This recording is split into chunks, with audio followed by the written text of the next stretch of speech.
Welcome to Showoff Showdown! In this series, the fighters are called Showoffs, and this is the series for the Showoff Showdown!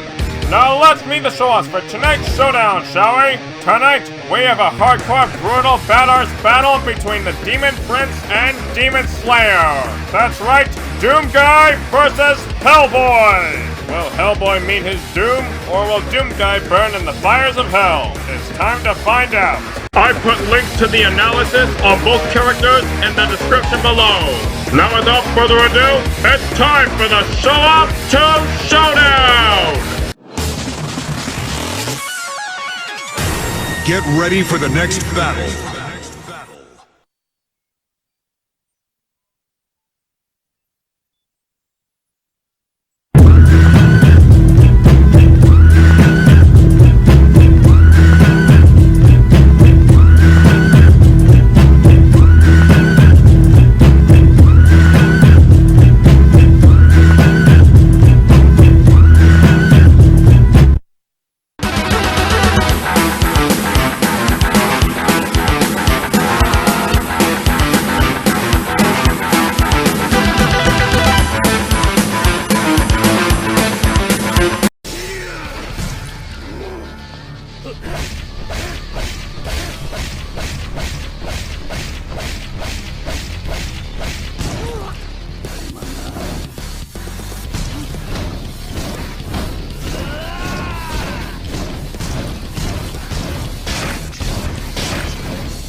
Welp, looks like Doomguy met his ultimate doom! Get it? Now let's discuss how and why Hellboy wins this hardcore demonic showdown. Now before we start, not sure if anyone has ever noticed this, but the music that's currently playing in the background right now is actually a Doom soundtrack. Just thought you'd find that interesting. Okay, now that we've gotten that out of the way, let's start off with who's more skilled and experienced. Now, I believe Hellboy is over 70 years old despite looking much younger, so he should have more experience in general, although Doomguy definitely has a lot of fighting experience, especially when it comes to fighting demons, which will definitely help him in this battle. While both fighters are very skilled in multiple types of firearms, melee weapons, and hand-to-hand combat, I think it's safe to say that Hellboy is technically smarter and more clever than Doomguy, especially considering the fact that Doomguy isn't really much of a strategist, and he usually prefers to rush in and overpower his opponents.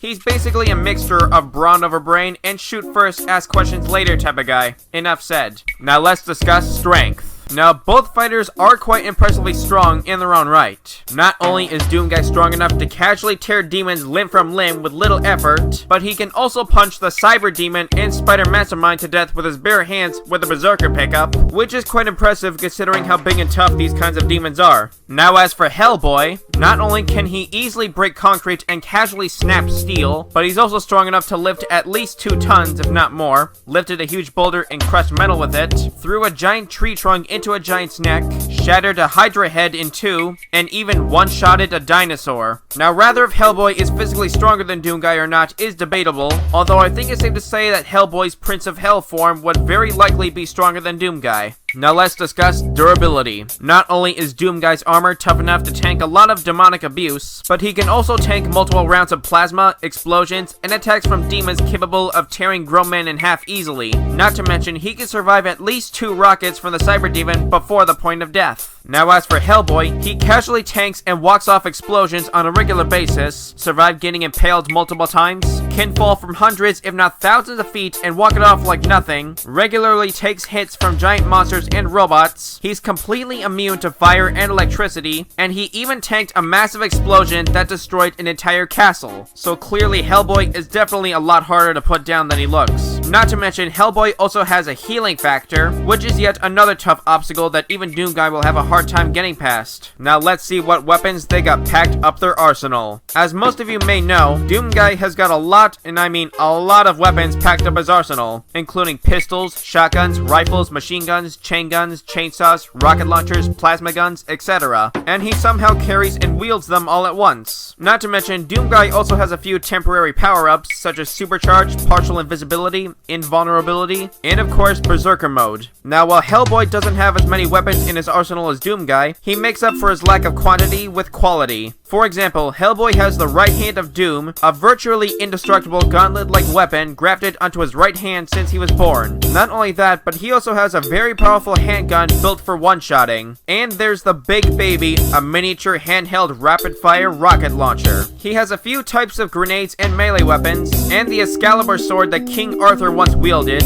and not to mention an amulet used to resurrect Hellboy should he die in the process. Now, even though Hellboy has a vastly small arsenal compared to Doomguy, it won't really matter in the long run, because one of the most important categories of this debate would most likely be speed. While Doomguy is very fast in his own right, being able to dodge gunfire and even outrun his own rockets, but Hellboy, on the other hand, can definitely top this. Not only has he been seen blitzing enemies multiple times, but he once snatched a missile out of the air, which kinda makes Doomguy's rocket launcher somewhat useless in this scenario. Not only that, but Hellboy can also dodge gunfire as well as lightning and even lasers, which means he could potentially avoid just about everything Doomguy has to throw at him. Although Hellboy does usually focus on taking hits that he knows won't damage him very much, so that might conflict it a bit.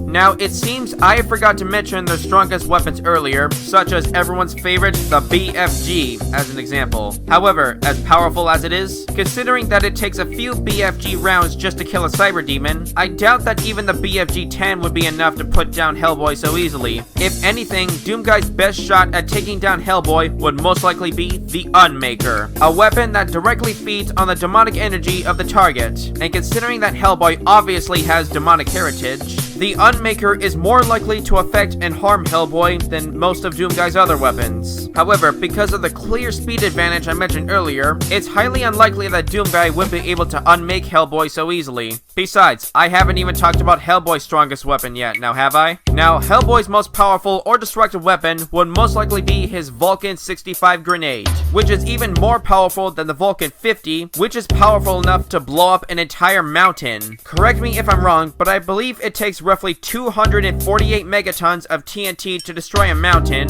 which is the equivalent of nearly 5 Tsar nukes. Way more than enough power to put Doomguy out of commission for good. I think I've said enough. So overall, while an opponent like Doomguy would definitely put up a good fight against someone like Hellboy, but with Hellboy having just about every statistical advantage over Doomguy, and more than enough destructive firepower to finish him off, I think it's safe to say that Hellboy has what it takes to really give Doomguy hell to pay. So, in the end, Doomguy has suffered a very brutal doom.